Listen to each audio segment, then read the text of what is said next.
Bonjour Shane, Salut. bienvenue dans Viens chez moi, j'habite à La Paillade. Ok. Je vous laisse découvrir les lieux.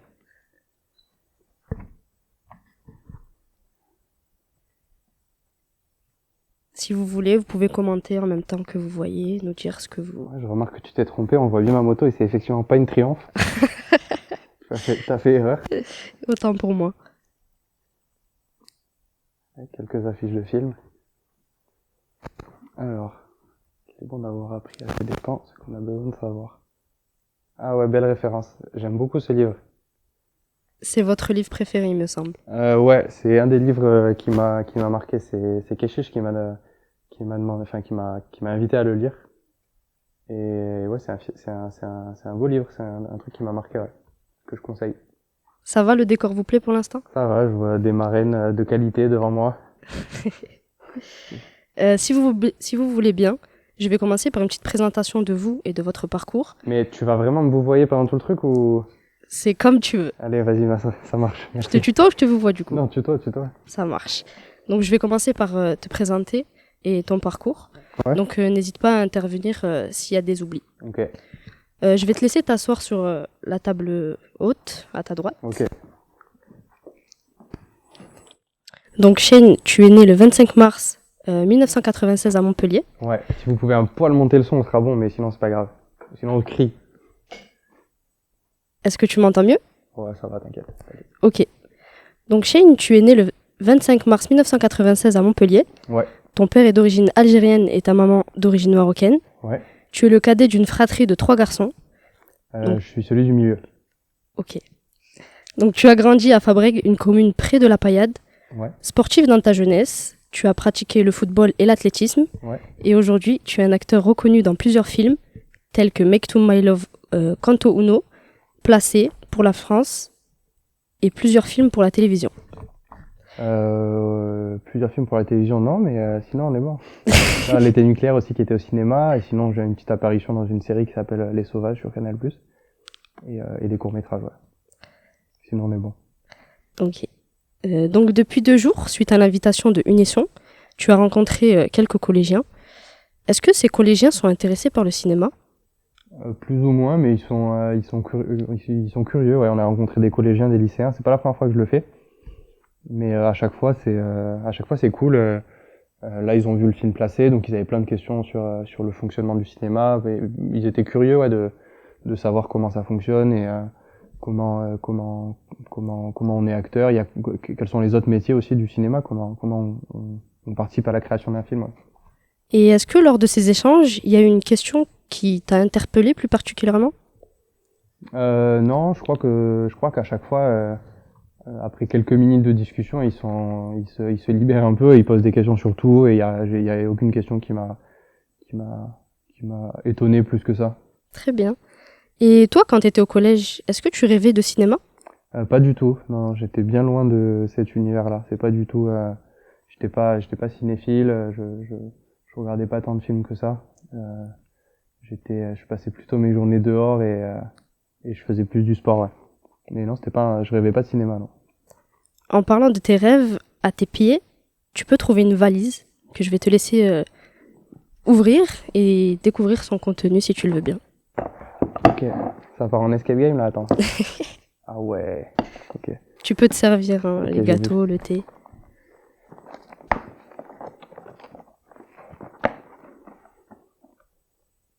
Ouais. Putain, vous êtes bon quand même, il y a eu de la recherche. Hein. Je vais faire mon. Je vais faire ma vlogueuse Instagrammeuse. C'est parti, tu peux Donc nous là, dire... on a ici une Formule 1. On a ici le film que j'ai le plus vu dans ma vie, Astérix Obélix Mission Cléopâtre, Ouais. qui est ouais, un banger d'humour. De toute façon, je suis fan de Chabat et ce film, ouais, je l'ai vu peut-être une trentaine de fois, je crois, dans ma vie. Je continue ou t'as des questions? Non, je te laisse continuer, je te laisse découvrir. Un petit livre sur la photographie. J'en parlais tout à l'heure. Je parlais tout à l'heure de... sur Make to My Love, le personnage d'Amine, il fait de la photo. Exactement. Donc, j'ai découvert la photographie à ce moment-là. J'ai découvert les appareils argentiques, donc j'ai joué avec un peu pendant le tournage. Et j'ai gardé cet appareil et j'ai refait un peu de photos de mon côté. Et c'est un truc que je compte continuer, ouais. Ça, c'est un cahier de dessin. C'est ça, par rapport à l'architecture, Ok, les bien études vu. que tu as pu faire. Ouais, j'ai fait un bac qui n'existe plus d'ailleurs, qui s'appelait STI 2D, Architecture et Construction, à Mermoz. Ouais. Et ouais, j'aimais bien ça. J'aimais bien l'architecture et c'est un truc qui me faisait kiffer. Et donc je m'étais dit pourquoi pas en faire un peu mes études. Donc je voulais au début aller en école d'archi. Finalement, j'ai pris un autre chemin. Je voulais devenir ingénieur dans les travaux publics. Donc j'ai commencé un BTS dans les travaux publics qui me permettait d'intégrer une école ensuite. Et, euh, et voilà, c'était une piste. Très bien. Ok, des stylos. Ah, et un Kinder. Si tu veux, tu peux le manger, y a pas de souci. Non, ça va. Il y a aussi un ballon pas très loin de toi, vu J'ai que vu, tu as ouais. fait du foot. J'ai D'où fait vient du cet foot. amour pour le foot, la Formule 1 également? Le foot, c'est peut-être venu de mon père. De manière générale, le foot, c'est un truc dans lequel j'ai grandi et j'ai dû faire 14 ans de foot, je crois, Oh. à Fabrègues. Donc ouais, c'est un truc qui me faisait kiffer. C'est un truc qui me faisait kiffer. Et la Formule 1, c'est arrivé plus tard. C'est arrivé plus tard. Bon, j'ai toujours été passionné de plus ou moins loin de l'automobile. Et, euh, et ouais, il y a quelques années, j'ai basculé dans une addiction plutôt à ce sport. Et donc, j'ai l'immense chance depuis que je fais du cinéma d'avoir eu quelques opportunités et approché ce monde de plus ou moins loin. J'ai Donc, pu voir aussi que tu avais dit que si tu avais l'opportunité de devenir pilote, tu quitterais le cinéma. ouais. C'est toujours le cas? Ouais, mais c'est impossible, hein. Pour être pilote de Formule 1, il faut commencer beaucoup plus tôt, à 4 ans sur un karting pour être pilote. Donc je sais que c'est un truc impossible. Mais oui, si aujourd'hui on me dit t'es pilote de Formule 1 ou comédien, je vais tout de suite dans une F1, c'est sûr. Très bien. Je vais t'inviter à t'installer sur le canapé. Ok. Donc tu peux prendre la télécommande qui se trouve en face de toi. Je commence ou... Tu peux commencer, allez. Ok. Bah ouais, mon premier film. C'est ça, on peut voir donc l'affiche du film Mektoub. Shane, comment t'es devenu l'acteur principal de Mektoub My Love? Est-ce que c'était une erreur, une coïncidence ou le Mektoub? Ouais, le Mektoub, hein. 100% Mektoub là pour le coup. Quand j'étais au lycée, j'ai un de mes meilleurs potes qui avait vu une annonce pour faire un casting, pour faire la figuration sur une série télé sur Montpellier. Et du coup, je l'ai accompagné ce jour-là. J'ai aussi rempli une feuille de figuration donc avec mon nom, prénom et une photo d'identité. Et j'ai jamais été appelé là-dessus. Ouais. En première, je crois. Et donc entre mes années de BTS, donc quelques années plus tard quand même, j'ai reçu un appel un jour. Moi, je travaillais sur une plage privée. Je travaillais au Carré-Mer pour me faire des sous et financer mes études. Et j'ai reçu un appel un jour d'une des assistantes de Keshish et de sa directrice de casting, voilà, qui cherchait du monde pour faire la figuration sur ce film-là, sur Make to My Love, qui ne s'appelait pas comme ça avant et qui ressemblait à autre chose. Mais voilà, il avait un projet, il venait tourner à 7, donc il recherchait du monde pour faire la figuration. Donc ils m'ont fait venir et j'ai fait un essai avec eux qui s'est pas particulièrement bien passé. Ils ont mis le truc de côté et ils sont pas revenus sur moi pendant quelques semaines. Et ensuite, il y a Erzi, qui est une des actrices, réalisatrice maintenant, mais une des actrices qui a joué avec Keshish, qui est l'actrice principale d'un film qui s'appelle La Graine et le Mulet, qui à l'époque avait vu mon essai et qui avait demandé à ce qu'on me rappelle et qu'on me fasse revenir pour refaire des essais. Et donc ils m'ont fait revenir, j'ai fait des essais, ça s'est mieux passé. Et voilà, ils m'ont invité à les rejoindre sur le projet. Au début, pour un petit rôle, c'était un peu flou. J'ai fait quelques semaines avec eux. On faisait des répétitions de scènes, mais sans trop savoir dans quelle direction on allait. Jusqu'au jour où ils m'ont dit qu'ils voulaient que j'interprète donc ce personnage d'Amine, premier rôle du film. C'est magnifique, très belle histoire. Je trouve que c'est le Mektoub aussi. Ouais. Je te laisse reprendre la télécommande et défiler.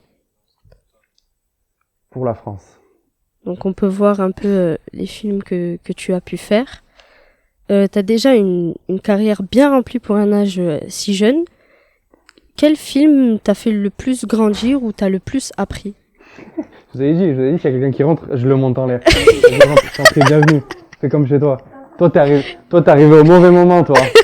C'est Vas-y, humaine. vas-y. T'as de la chance, hein, ça aurait pu dégénérer facile. Hein. Non, j'ai appuyé sur un bouton, je crois. On disait quoi, du coup? Désolée pour cet imprévu. T'inquiète. On a la maison. Je te disais, tu as déjà une carrière bien remplie pour un âge si jeune. Quel film t'a fait grandir ou t'as le plus appris? Franchement, tous. Hein. Moi, je continue d'apprendre encore aujourd'hui. À chaque fois que je fais un film, j'ai l'impression de débuter, d'être nouveau. Je m'inspire et j'apprends des gens avec qui je travaille. Après, c'est sûr que le Mektoub, ça a été d'abord le premier, et puis donc ça m'a vraiment fait découvrir le cinéma. Et en plus de ça, avec Keshish, qui a une méthode de travail hyper approfondie, où on va vraiment chercher les choses, on va chercher les émotions, où on travaille sur le personnage, c'est un travail long, donc ça a été hyper formateur. On a tourné longtemps en plus, donc il y a vraiment eu un truc. Je pense que c'est l'expérience qui m'a fait le plus grandir. Ouais. Très bien. On a pu te voir aussi aux côtés de grands acteurs comme Leila Bekti ou encore Marion Cotillard, qui étaient donc vos marraines, enfin tes marraines durant les Césars. Y a-t-il des comédiens qui t'inspirent dans ce milieu? Il y en a plein. Franchement, je suis admiratif de beaucoup de comédiens et de comédiennes, voilà, qui m'impressionnent à l'écran. Et puis en fait, ceux qui me marquent le plus, c'est ceux que j'ai l'occasion de rencontrer et qui m'impressionnent dans la vie aussi. Ouais, Leila Bekti et Tahar Rahim, c'est deux comédiens et comédiennes que je trouve immensément talentueux et puis des personnes tellement gentilles, bienveillantes, intelligentes. Je les admire beaucoup. Ouais. Et si tu pouvais me donner un réalisateur avec qui t'aimerais travailler? Franchement, j'ai du mal à en dire un, j'ai du mal à en dire plein aussi. En fait, j'ai pas vraiment de Alors il y en a un qui m'a marqué, pareil, c'est Keshish qui m'a poussé à regarder son travail. Oui. C'est Martin Scorsese. J'avoue que c'est un des réals qui me marque sur chacun de ses films. Voilà, c'est vraiment ça a été des découvertes à chaque fois et des vrais kiffs. Et puis c'est aussi que il a traité un univers, plusieurs univers, que ce soit l'univers des mafieux, des affranchis ou de la boxe. Enfin, c'est plein d'univers qui me parlent et voilà. J'aime bien son travail. Ok. Dans le film Placé de Nessim Chikawi, comment tu t'es préparé pour jouer le rôle de l'éducateur? Au tout début, on a essayé de se préserver un peu de ce milieu pour jouer justement ces scènes du début où Elias est pas très à l'aise, où il découvre un peu, où il fait des erreurs avec les jeunes pour essayer de garder un truc un peu frais. Et ensuite on a parlé quoi. Nessim, il a été éducateur, il m'a raconté ses anecdotes, il m'a parlé de son travail, j'ai rencontré ses collègues aussi. Je me suis nourri de tout ça et de ce que je connaissais aussi déjà des personnes de ma famille qui sont familles d'accueil, de potes qui ont été placés, voilà, je me suis nourri de ce que je connaissais et voilà. Et j'ai essayé d'être le plus respectueux de ce milieu. Dans une interview accordée à Claire Chazal pour Entrée Libre, on t'entend dire que les jeux d'acteurs de Robert De Niro ou Joe Pesci sont convaincants pour toi et que ça t'a amené à t'interroger.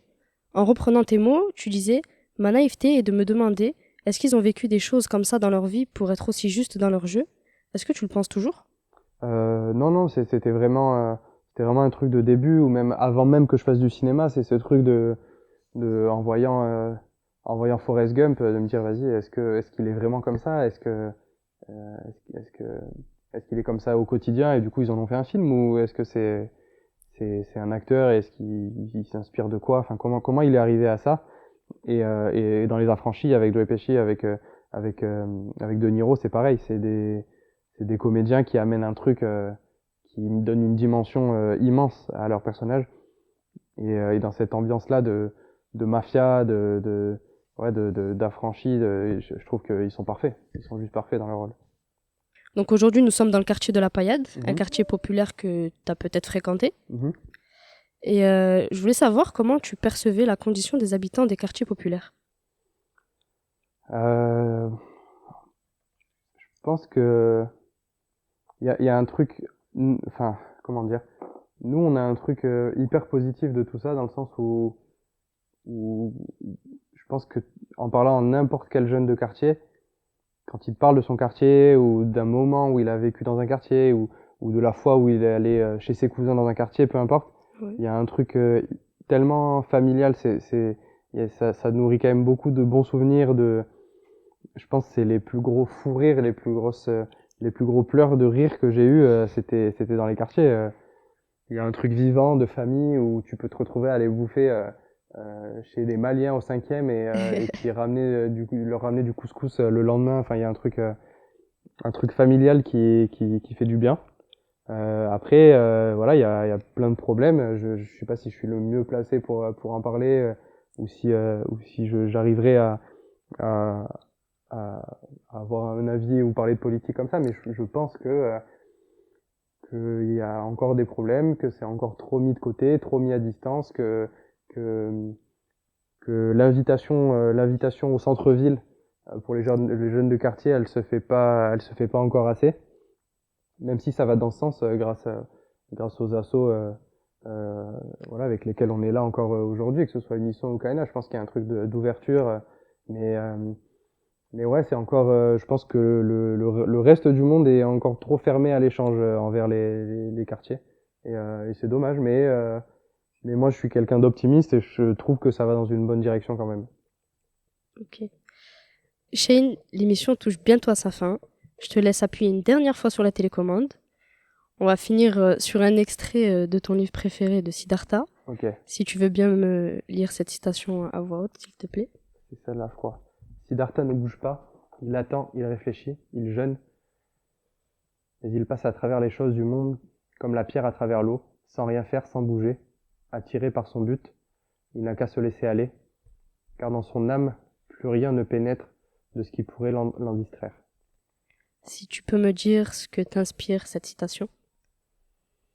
Je crois que je crois que je suis quelqu'un d'assez patient, réfléchi, et c'est ce vers quoi mène ce livre et toutes les réflexions que se fait Siddhartha à ce moment-là de recul sur le monde, voilà, il attend, il réfléchit, il jeûne, il écoute son corps, il écoute les gens, euh, il prend le temps et il avance dans une direction qui est la sienne.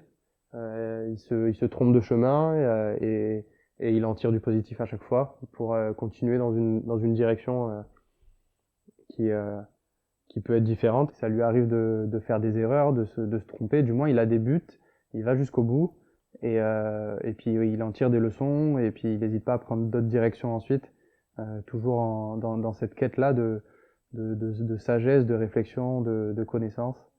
Et, euh, et voilà, je pense que ce livre est finalement une bonne leçon de vie quand même sur ses propres objectifs et ouais, recentrer sa vie dans les bonnes directions. Est-ce que toi, tu t'identifies à ces citations? Ouais, ouais, c'est plein de sagesse, donc de là à dire que j'arrive à ce niveau de réflexion, je sais pas, mais, euh, mais ouais, c'est une direction que j'essaie de prendre, c'est des réflexions que je me fais, de sagesse, d'écoute de l'autre, de patience, de réflexion, voilà, de tirer du positif de chaque action. Très bien. Shane, nous allons devoir nous quitter malheureusement. Ok. Juste si tu as un dernier message à transmettre pour les jeunes qui peut-être aimeraient se lancer dans le cinéma. Bah écoutez, que ce soit dans le cinéma ou dans autre chose, d'abord il faut pas avoir peur d'essayer, faut être curieux, faut savoir être modeste, prendre son temps, ne pas avoir peur d'essayer, ne pas avoir peur de chercher, de se tromper, de réessayer et puis de changer aussi. De changer quand on commence des études, on a tendance à nous cataloguer, à nous emmener dans une direction et ne pas imaginer autre chose direct. C'est tout de suite des options précises et essayer voilà, de très vite nous emmener vers quelque chose qui nous plaît pas forcément parce qu'on a l'impression que c'est obligatoire et qu'il faut aller vite. Mais finalement, et même quand d'expérience avec toute ma bande, moi j'ai les mêmes potes depuis la maternelle, et puis ils ont tous commencé des études, on a tous commencé des études dans une direction, Et je crois que 8 sur 10 ont finalement soit arrêté les études pour faire autre chose, soit changé d'études, soit... Donc faut pas hésiter à essayer et à se tromper et à recommencer. Ouais. Je te remercie, Shane, pour ce beau message. L'équipe de Kaina est ravie de t'avoir reçu en tant que premier invité. Merci à vous. Je te souhaite une très bonne continuation pour tes projets futurs et on espère te revoir bientôt sur nos écrans. Avec plaisir, merci.